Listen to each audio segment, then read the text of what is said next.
When we conceived of this work, it was the idea of a DIY kit home assemblage that was a complete failure, creating a narrative within the space, as if someone's trying their best to piece together a house, but they're just hopelessly failing, and at the same time living in this kind of construction site.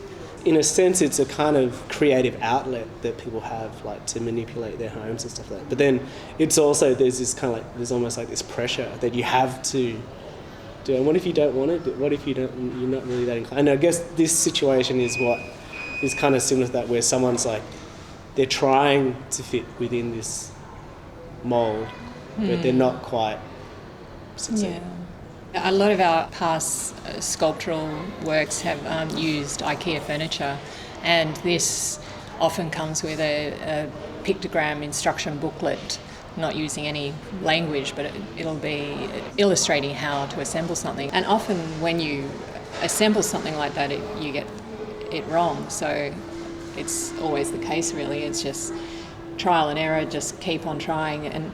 But it's also just a predicament that I think a lot of people, within Australia or New Zealand would find themselves in, this, situation where they're maybe renovating a space and living in it at the same time. So, a few of the people that have walked through here, this looks just like my house right now. We're in the middle of renovation, kind of thing. And that was kind of like another angle that we were thinking about in relation to this work, about the temporality involved in architecture and how you can use architecture to gain a lot of clues into societies and what those societies' values are and things like that. And then, so if we were to look at our society right now, one thing that is quite particularly about the architecture is its rate of change and how much the architecture is constantly changing. And then what does that say about who we are? And it's like, this architecture is not really, it doesn't have that solidity in a sense anymore. It's just kind of, it's almost like a kind of nomadism, in the sense that you're constantly changing your environment, but you're actually staying put in one spot.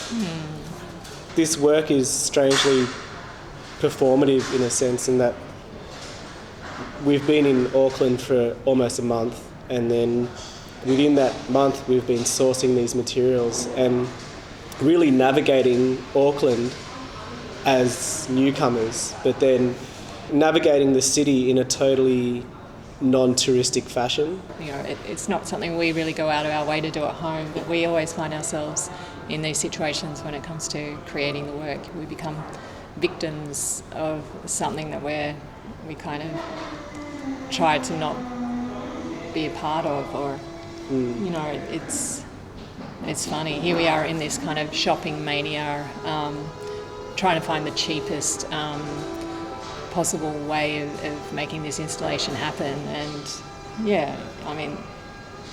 I guess we are seeing Auckland in a way that, if you were to come here and live here and make your own home, I guess that's what you would be doing.